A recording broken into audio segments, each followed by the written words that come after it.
अगर हम आपसे पूछें कि एक चीनी के दाने और हीरे के बीच में क्या समानता है, शायद आप कहेंगे कि दोनों ही चमकीले होते हैं। और अगर हम आपसे पूछें कि हीरे और ग्रेफाइट के बीच की समानता के बारे में, ग्रेफाइट सिर्फ काले पत्थर का एक टुकड़ा है जो प्रयोगशालाओं में इस्तेमाल होता है। शायद आप सोचेंगे कि कोई समानता नहीं है। क्या इन दोनों के बीच में सच में कोई समानता नहीं है? इसका जवाब आपको चौंका देगा। इन तीनों चीजों के बीच में कुछ तो समान है। हम उस एलिमेंट के बारे में बात कर रहे हैं जिससे ये तीनों बने हैं। हम कार्बन की बात कर रहे हैं। जरा रुकिए, क्या हम कह रहे हैं कि चीनी, चमकता हीरा और ग्रेफाइट सभी कार्बन से बने हैं? बिल्कुल, बल्कि हीरा और ग्रेफाइट कार्बन के लगभग शुद्ध रूप हैं। वो ज्यादातर बने होते हैं कार्बन से, बस साथ में कुछ थोड़े से एलिमेंट्स होते हैं जो मिलावट की तरह हैं। पर इन अलग अलग चीजों के रूप में इतना अंतर कैसे हो सकता है, जबकि ये एक ही एलिमेंट से बने हैं? कैसे मुमकिन है कि एक ही एलिमेंट कार्बन से बनी चीजें दिखने में बिल्कुल अलग हैं? और रुकिए, उनकी केमिकल प्रॉपर्टीज भी अलग हैं। दिखने में अलग हैं, केमिकल प्रॉपर्टीज अलग हैं, पर वो एक ही एलिमेंट कार्बन से बने हैं।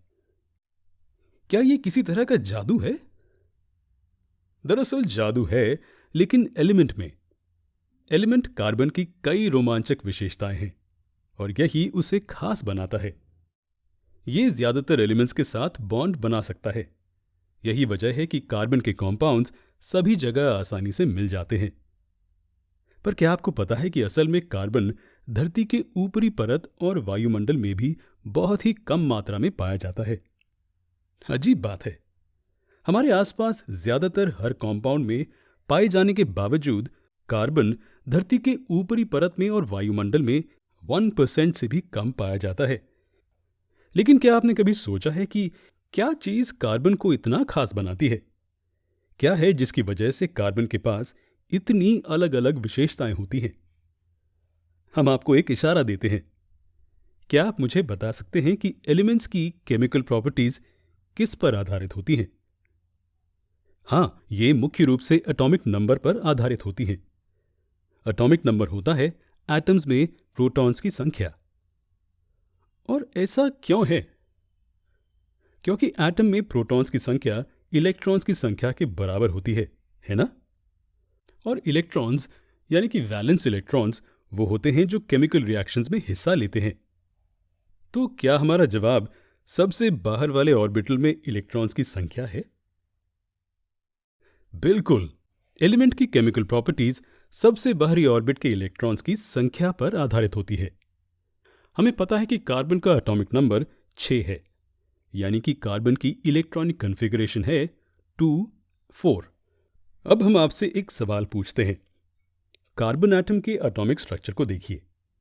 स्थिरता हासिल करने के लिए क्या कार्बन 4 इलेक्ट्रॉन्स लेगा या 4 इलेक्ट्रॉन्स देगा?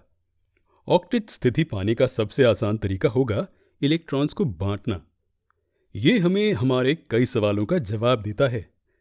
हाँ, ये तथ्य कि कार्बन सबसे बाहरी इलेक्ट्रॉन्स को बांट लेता है किसी भी दूसरे एलिमेंट के साथ, उसे कई तरह के एलिमेंट्स के साथ केमिकल बॉन्ड्स बनाने की क्षमता देता है। अब चलिए अगले वीडियो में मिलते हैं, जहां हम समझेंगे कोवैलेंट बॉन्ड के बारे में। उसके बाद हम आगे कार्बन द्वारा बॉन्ड बनाने के बारे में पढ़ेंगे।